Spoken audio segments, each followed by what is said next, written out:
Hey, CG6 checking in, and I have a lot to talk about, so let's get started. Okay, let's start off with Lucas Arts being.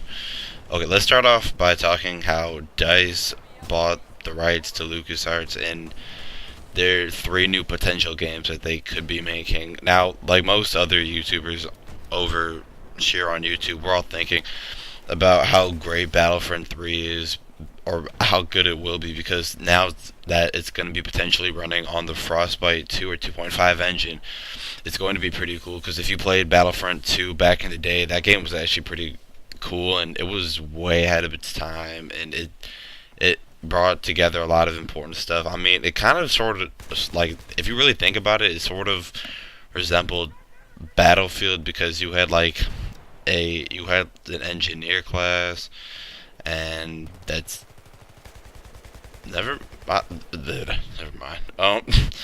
Anyways, yeah. So now that Dice has rights to Frostbite, okay, I can't talk right now. Now that Dice has the rights to like make the three games that they're gonna make, everybody's, like I said, jumping onto like the whole Battlefront 3 is going to be amazing. Like always, I always have to have a different output on things. I just find it kind of like a double-edged sword, because one, you have, if you remember what Dice usually likes to do, they're just money whores at the end of the day. So I feel like this game could, if they put as much time as they put into making Battlefield 3 or 4 into this game, it could be really good.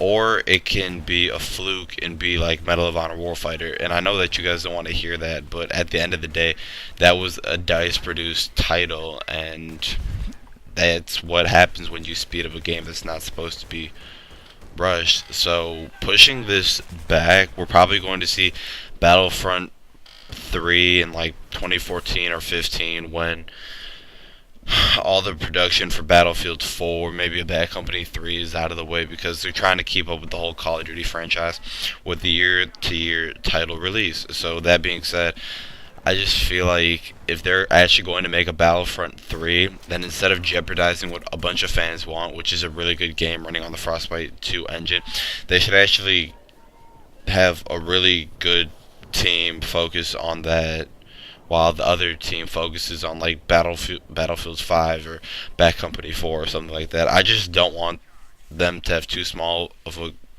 group, or too small, yeah, of a group to produce this game, and I don't want it to be rushed, because this game has so much potential and hype, and the fan base is already huge. So if they let everybody down, I'm sure that Dice will receive a lot of hate in the community and just that kind of thing. Now that I'm done talking about Battlefront 3, I want to talk about the I guess I'll just talk about the Naruto manga then. Now people are saying that originally, if you read back like a couple of chapters ago, I went back to when uh Obito's face was first revealed after seeing Toby, and it was like, whoa. So then Kakashi asked why I did all that. I think he just did a bunch of random BS, and then it's kind of like it's because you let Rin die, and that was pretty broad. I guess Kishimoto did that because he was looking for more reasons to actually just like keep on talking. But that aside, onto the manga. I don't even know what chapter. I think it's 629 or 628 or something. I don't really know. I could be really off, but oh well. So yeah. So I don't even know why. Well, actually, I'm kind of laughing because how Obito got like hit by Kakashi's lightning blade, but like running into Kakashi's lightning blade is becoming so mainstream now because Haku did it. Now Obito's doing it. Haku did it again, and yeah.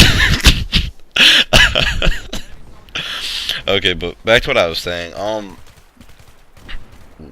The way that we see Obito now is he's really depicted, or not depicted, but he's really like his motives are straight. There's no turning him back. Now that it's just them in this dimension, and Obito can just teleport in and out of Obito Land freely. It's just, and the fact that Kakashi doesn't have any Senju DNA, so he can't just use his Kamui like in the snap of a wrist, or snap of in the snap of a finger.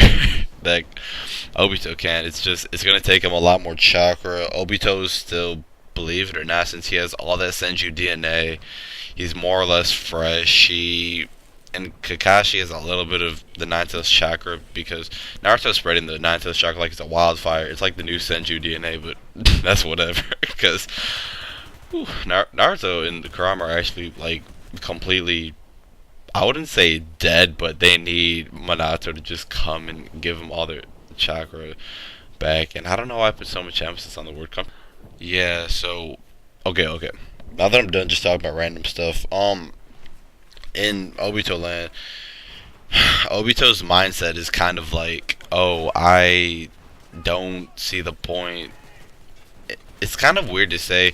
He says people don't deserve to die, but at the end of the day, our time will always come at us, and there's nothing we can do about it. So he just wants to make a reality where I think he'll always be happy. The people who he wants to be alive will be alive, and just that kind of thing.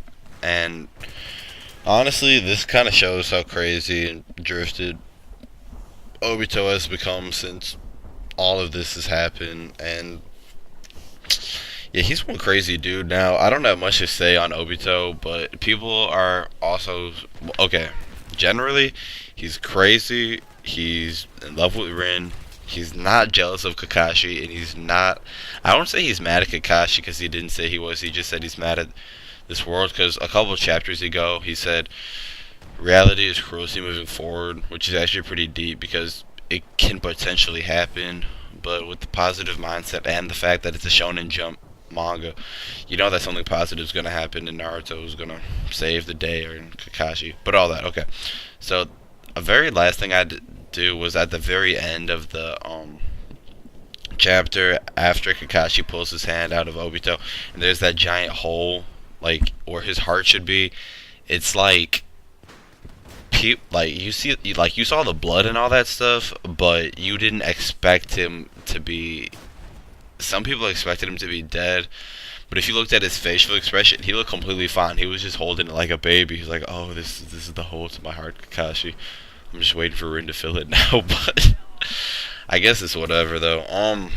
All that I wanted to say is that this doesn't necessarily mean he's dying, because I think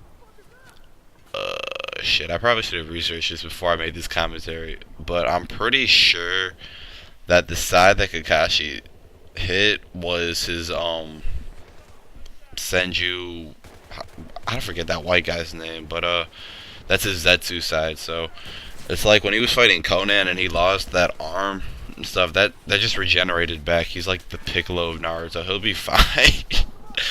So that being said, Obito's not dead. He's probably alright. Kakashi's more or less drained. I don't know how many lightning blades. I don't even know if by the time they're done fighting, he'll have enough chakra to warp out of this dimension. But honestly, what I'm thinking at this point is Naruto's gonna just pass out. And it was also funny when it was also funny when everybody gathered around Naruto.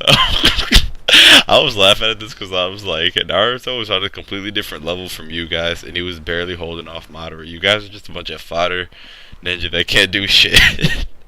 And they were expected to like defend Naruto until, you know, his man friend, his father, come, and Orochimaru. And at this point, everybody's like, I feel like we're gonna start seeing a lot more deaths, but until then, it's just kind of like, we don't know what's going to happen. For all we can know, Naruto could pass out, wake up with the full Nine Tails chakra, and seeing Hashirama fighting all of that. But Hashirama trying, or if you saw my video, I'll link in the description, Hashirama versus Madara, and how I don't think that Hashirama has it in him to beat Madara, because, okay, generally that video in a nutshell was I basically just said that Madara has a lot more upgrades now, and his body is just like immortal, and he has all that chakra. But so does Hashirama. But now he has like the Rinnegan and Senju DNA. And yeah, so I just find that it's probably going to be the second Hokage is going to be all like, and then Hashirama will be like, "Is that you?" Then they're gonna have some gay moment. And the third with his old ass is just gonna be like, "My, how everybody's grown," and then but Minasa's gonna feel like so out of place. He's just gonna see Naruto. He's gonna be like, "Where's Kakashi? Oh, are you guy?" And then it's just kind of, I don't know, but I guess that's really all that I had to say. And yeah, I guess that's about it. If you enjoyed the video, I guess leave a comment, talk to me. Why not? But yeah, so CG6, check it out, and thanks a lot for everything. Bye.